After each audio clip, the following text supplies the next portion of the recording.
Trump German मूल के वंशज, जो बाइडन आयरिश मूल के वंशज, बराक ओबामा केन्याई पिता अमेरिकी माँ, जॉर्ज डब्ल्यू बुश अंग्रेजी वंशज, बिल क्लिंटन स्कॉटिश वंशज, जॉर्ज एच.डब्ल्यू बुश अंग्रेजी वंशज, रोनाल्ड रीगन आयरिश वंशज, जिमी कार्टर अंग्रेज वंशज, जेराल्ड फोर्ड अंग्रेज वंशज, रिचर्ड निक्सन अंग्रेज वंशज।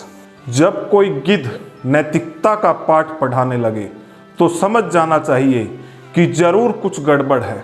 अमेरिका और यूरोप के नेता आज अवैध प्रवासियों के खिलाफ बिगुल बजा रहे हैं, लेकिन खुद की जड़ें देखें तो असली घुसपैठिए और लुटेरे तो यही लोग हैं। दोस्तों, आज हम वीडियो की शुरुआत एक मशहूर अफ्रीकी कोट से करना चाहेंगे, जो कि इस प्रकार है। जब ईसाई अफ्रीका पहुंचे तब अफ्रीका के पास जमीन थी, सत्ता थी और ईसाइयों के पास बाइबल। उन्होंने हमें प्रार्थना करना सिखाया, आंखें बंद करने को कहा, लेकिन जब हमारी आंखें खुली तो हमारे हाथ में बाइबल थी और उनके हाथ में हमारी जमीनें। दोस्तों, इस मशहूर कथन का मतलब आप समझ ही सकते हो। यहाँ ईसाई से तात्पर्य यूरोपियंस कह सकते हैं, आज जो इस प्रवास के ठेकेदार बने बैठे हैं। क्या सच्चाई है इनकी? आज हम इस पर पूरा विस्तार से बात करेंगे। दोस्तों नमस्कार, मैं सुनील बांगड़ आपका अपने YouTube चैनल पर स्वागत करता हूं। हमारे हरियाणा में एक कहावत है, सेक रे सेक अपना आपा देख, मतलब दूसरों को दोष देने से पहले खुद के अंदर झांक कर देखना चाहिए। आज अमेरिका और यूरोप के नेता अवैध प्रवासियों के खिलाफ मोर्चा खोले बैठे हैं, लेकिन सवाल उठता है, खुद ये लोग कौन हैं? अमेरिका के 235 साल के इतिहास में 45 राष्ट्रपति हुए, जिसमें से 44 राष्ट्रपति यूरोपियन मूल के थे।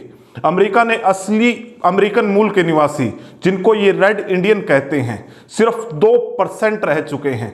सत्ता में उनकी कोई भागीदारी नहीं, उनकी जमीन, उनकी पहचान छीनी जा चुकी है। आज वह लोग दूसरे को घुसपैठिया कह रहे हैं। आइए कनाडा की हकीकत देखते हैं। 158 साल के कनाडा के इतिहास में 30 प्रधानमंत्री हुए हैं और सभी के सभी यूरोपियन मूल के।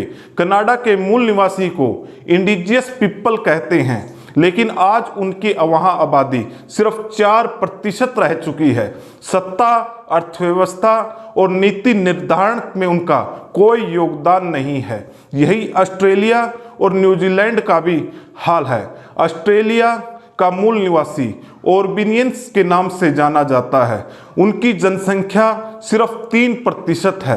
आज तक ओरबिनियंस मूल का कोई प्रधानमंत्री नहीं बन चुका है। और अगर हम न्यूजीलैंड को देखें, न्यूजीलैंड का भी कुछ ऐसा ही हाल है। वहाँ के मूल निवासी को माओरी कहा जाता है, जिनकी संख्या तो 16% है, लेकिन सत्ता में उनका न्यूजीलैंड के कोई योगदान नहीं है। अब सवाल उठता है, इन देशों के असली मूल के निवासी कहाँ है? इनका खून यूरोपियन उपनिवेशियों के हाथों से सना हुआ है। अमेरिका में मूल निवासी की हत्याएं कर उन्हें आरक्षित इलाकों में कैद कर दिया गया था। कनाडा में इंडिजियस बच्चों को जबरन उनके माता पिता से अलग कर करूर रेजिडेंशियल स्कूलों में भेजा गया। ऑस्ट्रेलिया में स्टोलन जनरेशन के नाम पर हजारों ओरबिनियंस बच्चों को यूरोपियन परिवार को सौंप दिया गया था। अब बात करते हैं भारत की। दोस्तों, सदियों से इंसान अपनी रोजी रोटी के लिए एक जगह से दूसरी जगह जाता रहा है। आज हमें इसे गैरकानूनी तो जरूर कह सकते हैं, लेकिन यह कोई अपराध नहीं है। भारत के लोगों के साथ अमेरिका का जो सलूक हो रहा है वह न केवल असंवेदनशील है, बल्कि अमानवीय भी है। लोगों को वापस भेजने तक तो ठीक है, लेकिन उन्हें हथकड़ियां पहनाकर भेजना बिल्कुल अपमानजनक है। हम भारत के कमजोर नेतृत्व से भी सवाल करना चाहते हैं, अमेरिका के इस अमानवीय व्यवहार पर कड़ा ऐतराज क्यों नहीं जताया गया?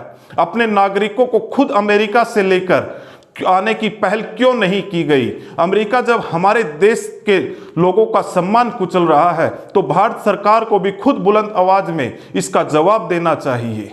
किसी भी देश का सम्मान वहां के नागरिकों से होता है। जब यूरोपियन मूल के ये नेता घुसपैठ का ढोल पीटते हैं, तो असलियत यही है, खुद ये सबसे बड़े घुसपैठिए हैं। अगर आपको वीडियो अच्छी लगी तो लाइक और सब्सक्राइब जरूर करें। वीडियो में अपनी राय कमेंट में बताइए। भारत को आत्म सम्मान से जीने वाला देश बनाना है तो अपनी आवाज बुलंद कीजिए। धन्यवाद। वासुदेव कुटुंबकम। जय हिंद।